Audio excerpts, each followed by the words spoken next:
नमस्कार दोस्तों, स्वागत है आपका न्यूज वाले में। मैं रोशनी आज आपके लिए लेकर आई हूँ 10 मिनट में देश और दुनिया की 50 बड़ी खबरें जिन पर बनी रहेंगी आज सबकी नजरें।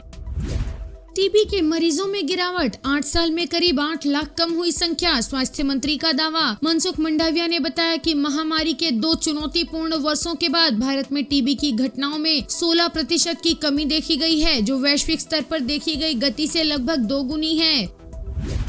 भारत आ रहे अमेरिकी जहाज पर हमला, ब्रिटिश शिप पर भी ड्रोन अटैक। 3 दिन पहले यूएस यूके ने हुती ठिकानों को निशाना बनाया था। इन दोनों जहाजों पर कितने क्रू मेंबर सवार थे, इसकी जानकारी सामने नहीं आई। हमले में सिर्फ जहाज को नुकसान पहुंचा है, कोई भी इसमें घायल नहीं हुआ है।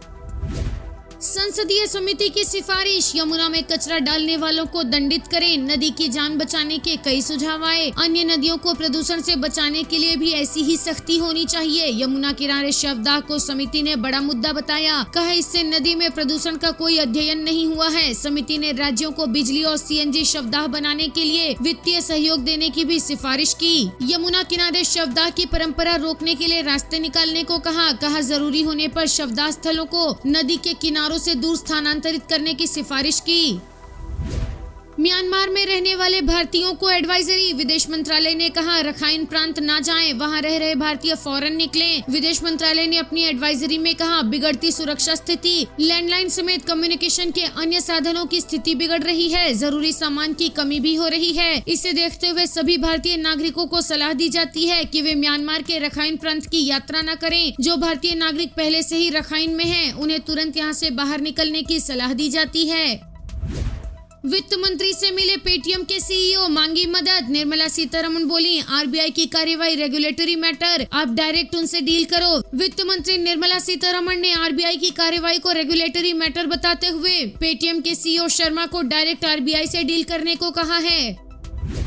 ईरान ने इंडियन टूरिस्ट के लिए वीजा फ्री फैसिलिटी शुरू कर दी है। इस वीजा फ्री ट्रैवल में कुछ शर्तें भी रहेंगी। मसलन वीजा फ्री ट्रैवल में टूरिस्ट सिर्फ 15 दिन ही ईरान में रुक सकेगा। इसका फायदा सिर्फ उन टूरिस्ट को मिलेगा जो एयर ट्रैवल यानी हवाई मार्ग से ईरान जाएंगे।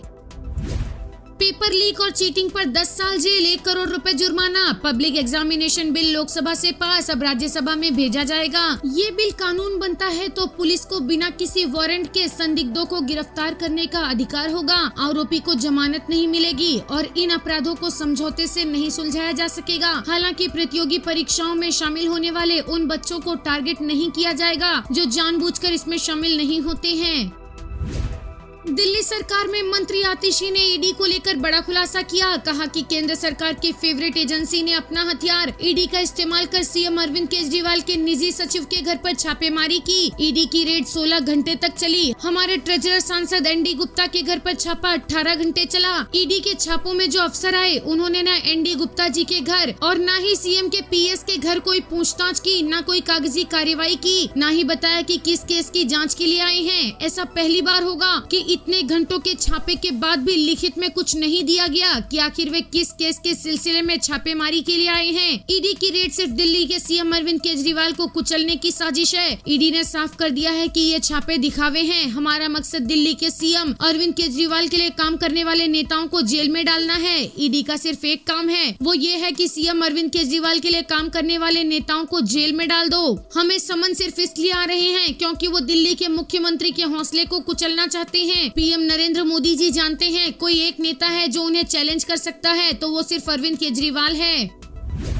नितिन गडकरी ने कहा कि चाहे किसी भी पार्टी की सरकार बने, एक बात तय है कि जो अच्छे काम करता है उसे सम्मान नहीं मिलता और जो खराब काम करता है उसे कभी सजा नहीं मिलती है। राजनीति में होने वाले डिबेट और चर्चाओं में सोच में अंतर होना समस्या नहीं है, समस्या है आइडिया की कमी होना। ऐसे लोग जो अपनी विचारधारा पर अडिग रहते हैं, ऐसे लोगों की संख्या कम होती जा रही है। विचारधारा में गिरावट होना लोकतंत्र के लिए अच्छा नहीं है। न राइटिस्ट और न लेफ्टिस्ट, हमें अपॉर्चुनिस्ट समझा जाता है। ऐसे लोग सिर्फ सत्ताधारी पार्टी से जुड़े रहना चाहते हैं।